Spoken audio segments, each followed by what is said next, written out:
Maraming lalaki ang naniniwala na sapat na ang pera, kagwapuhan o mataas na estado sa lipunan para mahalin at hangaan sila ng babae. Pero kung titingnan mo ng mas malalim, hindi doon nakaugat ang tunay na attraction.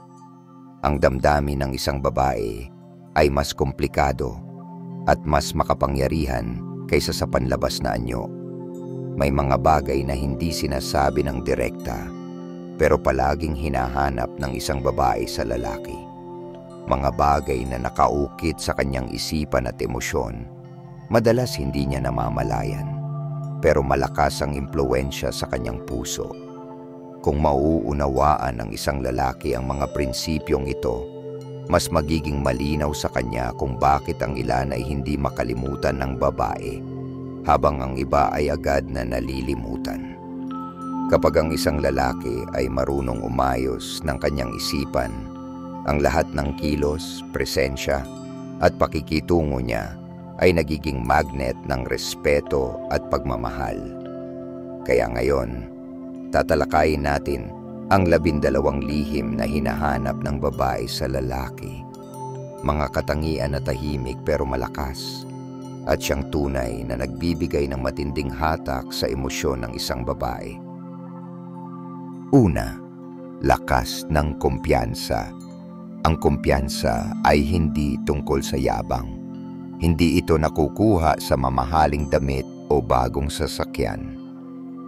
Ang tunay na kumpiyansa ay nakikita sa presensya, sa paraan ng paglalakad, sa tono ng boses, at sa paninindigan sa sarili. Kapag ang isang lalaki ay may kumpiyansa, hindi niya kailangang ipagsigawan ang kanyang halaga. Ang kanyang katahimikan ay nagsasalita. Ang kanyang mga mata ay kayang tumingin ng diretsyo, at ang kanyang tindig ay nagdudulot ng tiwala. Ang kumpiyansa ay kalmadong lakas, hindi maingay na pagpapakita. Ayon kay Epictetus, walang tao ang malaya kung hindi siya master ng kanyang sarili. Ang kumpiyansa ay bunga ng pagkakaroon ng disiplina sa sarili. Kapag hindi ka alipin ng takot, hiya o validation ng iba, nagiging natural kang sentro ng atensyon. Isipin mo ang 2 lalaki sa isang party. Yung isa, nakasuit pero halatang kinakabahan, laging nakayuko at tila nagtatago. Yung isa naman, nakasimpleng t-shirt at pantalon pero relax, nakangiti at marunong makipag-usap sa kahit sino. Sino ang mas gugustuhin ng mga babae? Lagi itong babagsak sa may presensya, hindi sa presyo ng suot. Pangalawa, kakayahang makinig. Kadalasan iniisip ng mga lalaki na kailangan nilang magaling magsalita para magustuhan ng babae. Pero ang hindi nila napapansin, mas naakit ang babae sa marunong makinig ng totoo.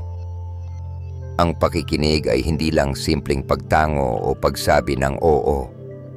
Ito ay pagbibigay ng puwang para maramdaman ng babae na mahalaga siya. Kapag inalala mo ang maliliit na detalye, ang paborito niyang inumin, ang kwento tungkol sa kanyang pamilya, o ang stress niya sa trabaho, nagpapakita ito ng respeto at malasakit. Sa Stoicism, ang pakikinig ay anyo ng presence. Kapag ikaw ay tunay na nakikinig, hindi ka nakalutang sa iniisip mo. Naroon ka sa sandaling iyon. Ito ang pinakamalakas na regalong maibibigay ng isang lalaki. Ang atensyong buo, walang panghuhusga, at walang pagmamadali. Sabi ni Seneca, "We have 2 ears and 1 mouth, so that we may listen more and talk less." At sa bawat relasyon, ang simpleng pakikinig ay nagbubukas ng pintuan ng mas malalim na koneksyon. Third, sense of humor. Ang buhay ay puno ng bigat, problema, trabaho, obligasyon. Kaya't hindi nakapagtataka na isa sa mga hinahanap ng babae ay ang lalaking marunong magpatawa at magaan kasama. Hindi ito nangangahulugang kailangan mong maging komedyante. Ang tunay na humor ay hindi pilit. Ito ay natural na kakayahan mong gawing magaan ang sitwasyon. Kapag marunong kang tumawa sa sarili mong pagkakamali o gawing masaya ang mahirap na araw, nagiging mas komportable ang babae sa presensya mo. May konsepto sa psikolohiya na tinatawag na emotional reframing. Ang kakayahang baguhin ang emosyon ng tao mula sa negatibo tungo sa mas positibo. Kapag ikaw ang taong kayang magdala ng ganitong klaseng enerhiya, kusa kang naiuugnay ng babae sa saya at kagaanan. Kaya't tandaan, ang babaeng masaya ay babaeng mas madaling mahulog. 4. Kakayahang magdesisyon. Isa sa mga lihim na hinahangaan ng babae ay ang kakayahan ng lalaki na gumawa ng malinaw na desisyon. Maraming lalaki ang sobrang takot magkamali, kaya palaging nagtatanong, saan mo gustong kumain? Ano ang gusto mong gawin? Sa una, mukhang considerate. Pero sa kalaunan, nagiging senyales ito ng kawalan ng direksyon. Ang babae ay nirerespeto ang lalaking marunong pumili. Hindi dahil diktador siya, kundi dahil kaya niyang manguna ng maitiwala at malasakit. Isipin mo, imbes na magtanong ng paulit-ulit, mas nakakahanga ang lalaking magsasabing, naalala ko sinabi mong gusto mo ng kape. Tara, puntahan natin yung cafe na nabanggit mo. Simple, pero puno ng kumpiyansa at atensyon. Sa Stoicism, ang paggawa ng desisyon ay anyo ng practical wisdom. Kapag ikaw ay determinado, hindi ka basta tinatangay ng sitwasyon. At kapag naramdaman ng babae na kaya mong pangunahan ang direksyon, mas ligtas siya sa piling mo. 5. Emotional stability. Walang babae ang nagnanais ng lalaking madaling sumabog o laging drama.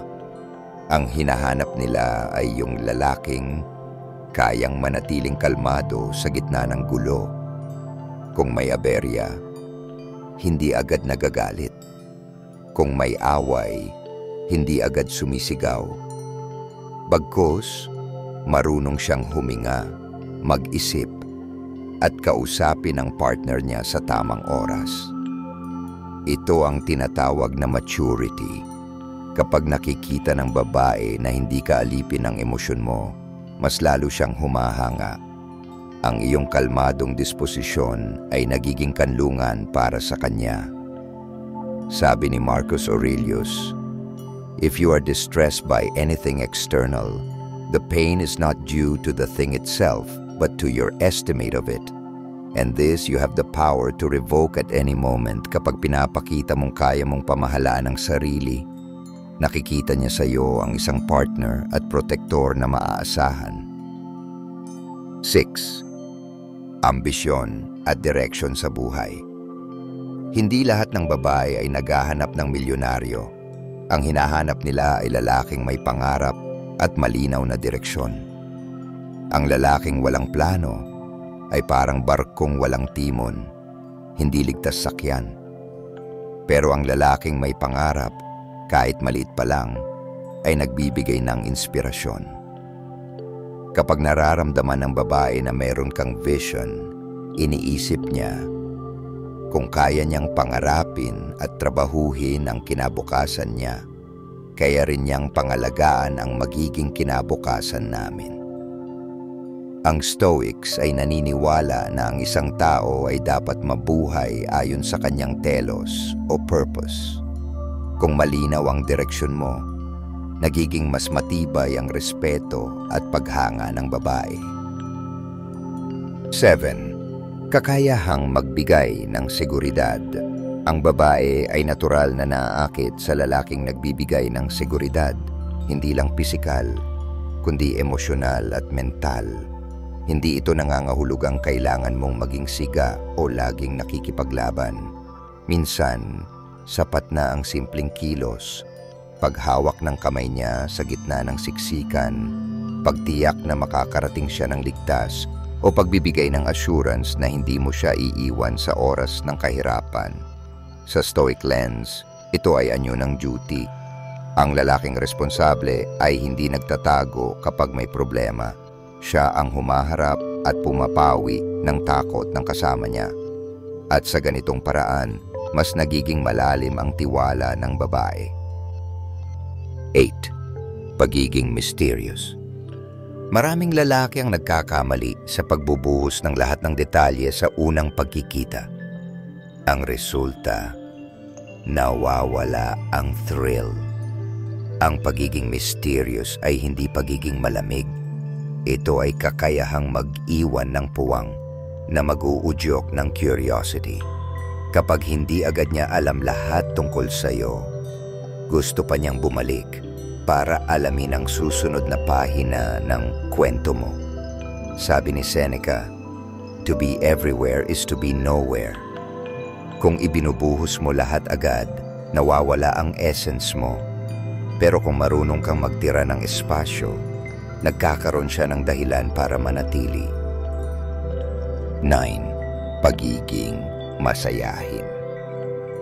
Iba ang sense of humor sa pagiging masayahin.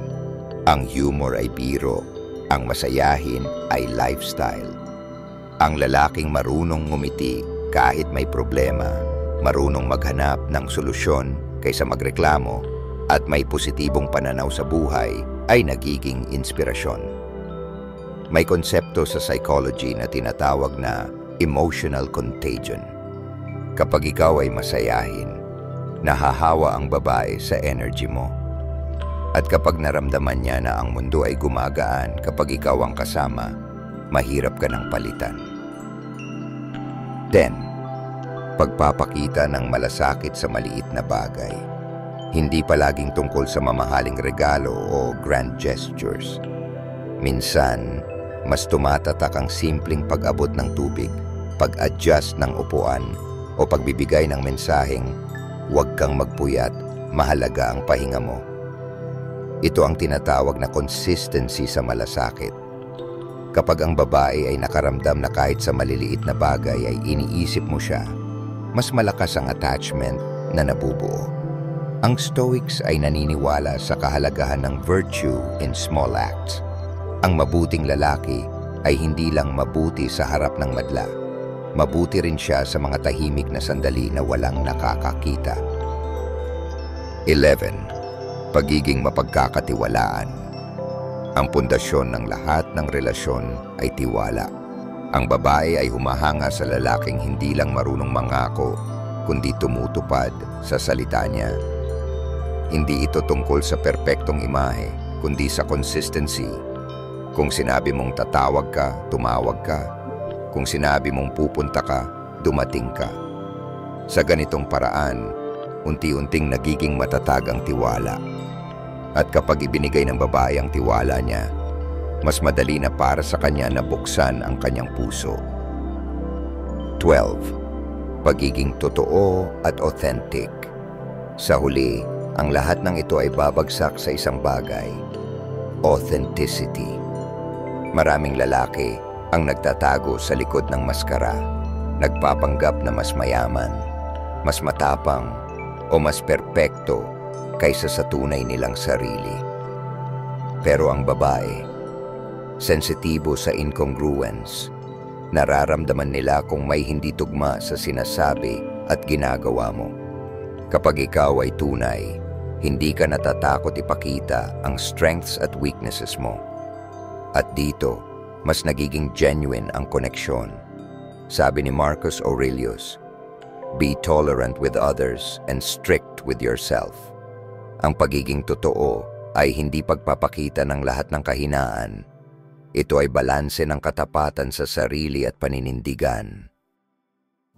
Sa bawat relasyon, hindi pera, itsura, o status ang tunay na nagpapabagsak ng pader ng babae. Ito ay ang mga simpleng kilos na nakaugat sa disiplina, respeto, at authenticity.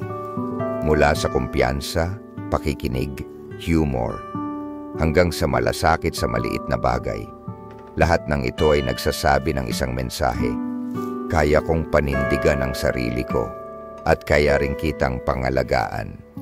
Kaya tandaan, hindi kailangan ng pagpapanggap, hindi kailangan ng palabas. Ang kailangan ay ang pagiging lalaki na marunong magdala ng sarili.